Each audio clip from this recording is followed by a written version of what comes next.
जय श्री राम, जय परशुराम, जय माँ सारा।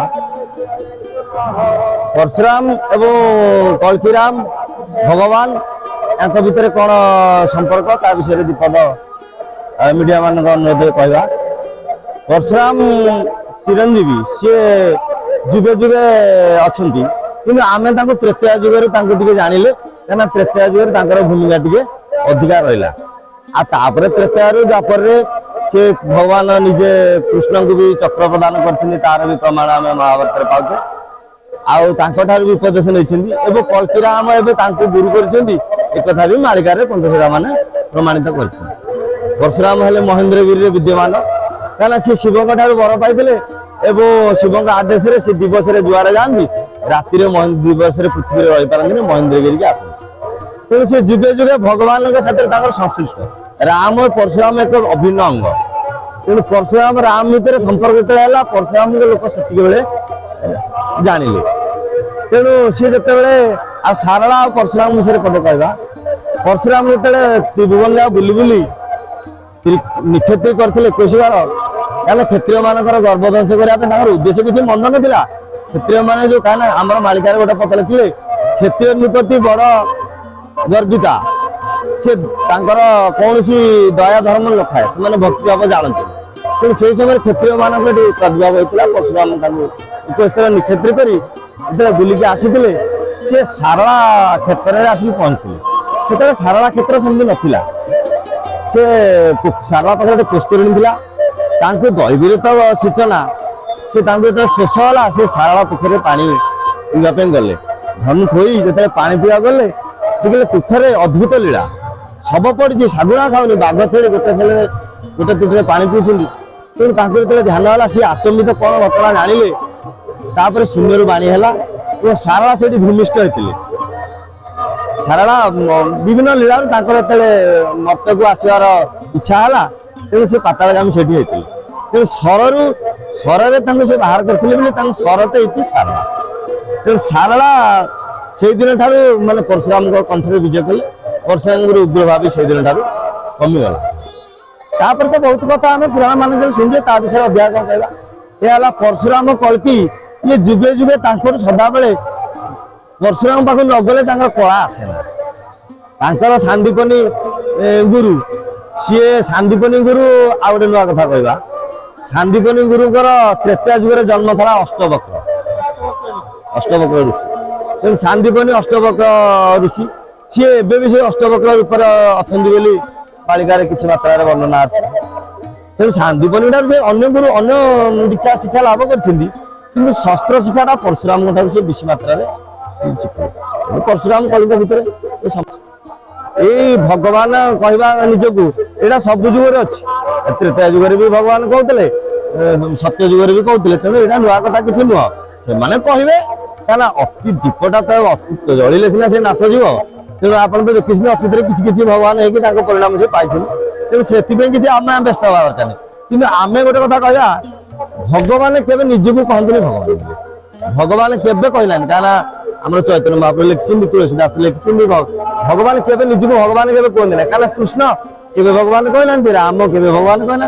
तेणु से भूलवा ना अच्युत निजे कहते मुझे निजर परिचय देवी। तेणु ए काल हवा से समय भी किंचित मात्रा आसनी समय किंचित मात्रा आसनी।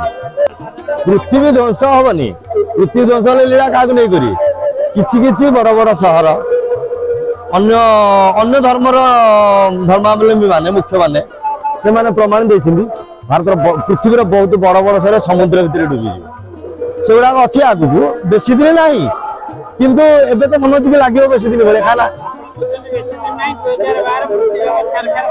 से कौन से मालिका बाला कहना केवल ये मैंने जो अपभ्रंश कर मालिका कहीं निजे अच्युतानंद लिखिले 12 बेले को विहन बाटी भी न पारे कहीं चिन्ह मु ठीक समय खोलि चिन्ह पारे अगाड़ी के ग्रहण से कलिजुग लोक भारी आंटुआ से के मानवे टाइट अपर संसार पुर टोकाए मारे ताली देउल आगे कंटा बड़ा प्रति बोलिबे न पड़ा माली। तेणु चारण चरण बारण होइब वर्ण न करी जन प्रेरण यंत्र मन रखिथे दुष्ट भाव निरीक्षण ତେଣୁ ଆଜିକାଲି ସମାଜର ଯୁବକ ମାନେ ସେଇଆ ଯାହା କର ସବୁଥିରେ ଭଲ ଜିନିଷ ଅଛି, ଭଲ ଜିନିଷ ଦେଖ। ତେଣୁ ଆଜିକାଲି ମନୋବୃତ୍ତି ସେଇଆ, ପରିବେଶ ସେଇଆ, ଭୂତତ୍ୱବିଦ୍ୟା, ଆକାଶ ଜଳ ପରିବେଶ ସବୁ ନଷ୍ଟ। ଦେଖିଲେ ଆମେ ଜଳରେ ଯେତିକି ବୋମା ଟେଷ୍ଟ କରୁଛେ ତାର ପରିଣାମ ନାହିଁ, ସିଏ କଣ ତାର ଜୀବନ ନାହିଁ? ଆମେ ଯଦି କହୁଛେ ହରି ସମସ୍ତଙ୍କ ଦେହରେ ଅଛି, ଜଳ ଦେହରେ ବି ହରି ଅଛି ନା ନାହିଁ? ସମସ୍ତେ ମୁଣ୍ଡିଆ ମାରୁଛେ, ସମସ୍ତେ ସେଇ ବୋମା ପରୀକ୍ଷା କଲା ବେଳକୁ ବି ଧୂପ କାଠି ଦେଇକି ଅନୁକୂଳ କରୁଛେ, ଅଥଚ ଏ ଜ୍ଞାନ ଭୁଲି ଯାଉଛେ। କାହିଁକିନା ଜ୍ଞାନକୁ କାହାର ଖାତିର ନଥିବ, ବଢିବ ବିଜ୍ଞାନ ଭାଉ, ଚନ୍ଦ୍ରମଣ୍ଡଳରେ ଥୋକେ ପଶିଯିବେ, ଲୋକ ହେବେ ହାଉ ହାଉ। ଏକଥା ମାଳିକାରେ ଆଗରୁ ଲେଖିଦେଇଛନ୍ତି। ତେଣୁ କଣ ହବ କଣ ନ ହବ ସବୁ କଥା ଲେଖା ଅଛି, କିଛି ଖୋଲା ଅଛି କିଛି ଖୋଲା ନାହିଁ। ଆଉ ନିଜେ ପ୍ରଭୁ କହିଛନ୍ତି ମୁଁ ନିଜେ ଗଲେ ଆହୁରି ବହୁତ ଖୋଲିବି। ନିଶ୍ଚୟ ପ୍ରଭୁ ଆସିବାର ଆମର ତାଙ୍କର ସେ ତ ଅଲଗା କଥା, କିନ୍ତୁ ପ୍ରଭୁ ଆସିବାର ଦିନ ବାର ଲକ୍ଷଣ ତାଙ୍କର ବାପା କିଏ ମା କିଏ। ଗୋଟେ କଥା କହିବି, ମୁଁ ମାଳିକାରେ ସଂଗ୍ରହ କରିଛି, ଭଗବାନ ଯିଏ ଗୋଟେ କଥା ବୁଝନ୍ତୁ, ତାଙ୍କର ରାଶି ନକ୍ଷତ୍ର ଜାତକ ବି ପ୍ରମାଣ ଅଛି। ସେ କଥା ଆମେ ତ ପଣ୍ଡିତ ନୁହେଁ ତାଙ୍କର ଏଇ ଜାତକ ଦେଖିବା। ଆଉ ଗୋଟେ କଥା, ଭଗବାନ ଯୋଉଠି ଜନ୍ମ ହେବେ 6 ମାସ ପରେ ତାଙ୍କ ମା ମରିଯିବେ। ଗୋଟେ ନୂଆ କଥା, ଏବେ ଶୁଣିଥିବ ନ ଶୁଣିଥିବ, ମୁଁ ବି ବହୁତ ମୋବାଇଲ ମିଡିଆ ଦେଖୁଛି, କେତେବେଳେ ଏମିତି କଥା ଶୁଣିନି, ମୁଁ କିନ୍ତୁ ପଢିଛି କହୁଛି। 6 ମାସ ପରେ ତାଙ୍କ ମା ମରିଯିବେ, ବର୍ଷ ପରେ ତାଙ୍କ ବାପା ବି ମରିଯିବେ। ତାଙ୍କର ଜଣେ ସମ୍ପର୍କୀୟ ତାଙ୍କୁ ନେବେ, 4 ବର୍ଷ ପରେ ସେ 2 ଜଣ ଯାକ ବି ମରିଯିବେ। ତାର ଭଗବାନ ଘର ଛାଡିଦେବେ। ଆଉ ତାଙ୍କୁ ତମେ ଚିହ୍ନିବ କେମିତି? ଇଏ କହୁଥିଲେ ଭଗବାନ, ସିଏ କହୁଛି ଭଗବାନ, ସିଏ କହୁଛି ମୁଁ ଦେଖିଛି। କାହିଁ ବାହୁଲ୍ୟ କରି ଲୋକମାନଙ୍କୁ ଅପଭ୍ରଂଶ କରୁଛ, ମାଳିକାର ନିନ୍ଦା କରୁଛ? ଯାହା ଜାଣୁଛ ମନେ ମନେ ରଖ, ଏମିତି ଅପଭ୍ରଂଶ କର ନାହିଁ କି ମାଳିକାର ନିନ୍ଦା କର ନାହିଁ। ମାନ ନ ମାନ ନିନ୍ଦା କର ନାହିଁ, ଘଟିବ ନିଶ୍ଚିତ ଘଟିବ। ମାନେ ଉଦୟତି ଯଦି ଭାନୁ ପଶ୍ଚିମ ଦିଗ ବିଭାগে, ପ୍ରଚଳିତ ଯଦି ମେରୁ ଶୀତ ତାପ ଜାଣିଥିବନି, ନ ଟଳନ୍ତି ଫଳ ବାକି ସଦା ନାରାମ ପ୍ରଜାତି। ତେଣୁ ଧ୍ରୁବ ଘଟିବାଟା ହିଁ ଘଟିବ। ତେଣୁ ଚେତୁଆଗତ ବିପଦ କାହାକୁ ଏକଥା ଘଟିବ, ଧ୍ରୁବ ସେ ନିଶ୍ଚିତ ଜାଣିছে। ଭଗବାନଙ୍କର ଜନ୍ମକୁ ନେଇକି ବର୍ତ୍ତମାନ ପୃଥିବୀରେ ଗୋଟେ ବଡ ପ୍ରସଙ୍ଗ, ତେଣୁ ତାକୁ ନେଇକି ବହୁତ କଥାକାର ବହୁତ କଥା କହୁଛନ୍ତି। ଭଗବାନ ଜନ୍ମ ହବାଟା ସତ୍ୟ ଏବଂ ହେଇ ବି ସାରିଛନ୍ତି, ଏକଥା ସତ୍ୟ। ହଁ ଏକଥା ସମ୍ପୂର୍ଣ୍ଣ ସତ୍ୟ, କିନ୍ତୁ ସିଏ ପରିଚୟ ଦେବେ ନାହିଁ କି ତାଙ୍କୁ ତମେ ଖୋଜିଲେ ପାଇବ ନାହିଁ, ଏକଥା ବି ଲେଖା ଅଛି ସତ୍ୟ। ତାର ଅଛି, ତାର ଅଛି ବହୁତ ସଂକେତ ତାର ଅଛି। ତେଣୁ ତାର ବିଭିନ୍ନ ଜାଗାରେ ବିଭିନ୍ନ ରୂପରେ ଦେଖାଦେବେ, ଆମେ ଏଇ ଲୋକମାନଙ୍କ ମାଧ୍ୟମରେ ସେ ଦେଖାଦେବେ। ତାଙ୍କୁ ଚିହ୍ନି ପାରିବେନି, ଯୋଉମାନେ ଚିହ୍ନିବା କଥା ଚିହ୍ନିବେ। ତାଙ୍କର ମୁଁ ଭାବୁଛି ତାଙ୍କର ପ୍ରଗଟ ସମୟ 28 ମସିହା ପରେ, କିନ୍ତୁ ସେ ଏବେ ଅଛନ୍ତି ଆମରି ମାନଙ୍କ ଭିତରେ ଅଛନ୍ତି, ଆମରି ମାନଙ୍କ ଭିତରେ ଲୀଳା କରୁଛନ୍ତି।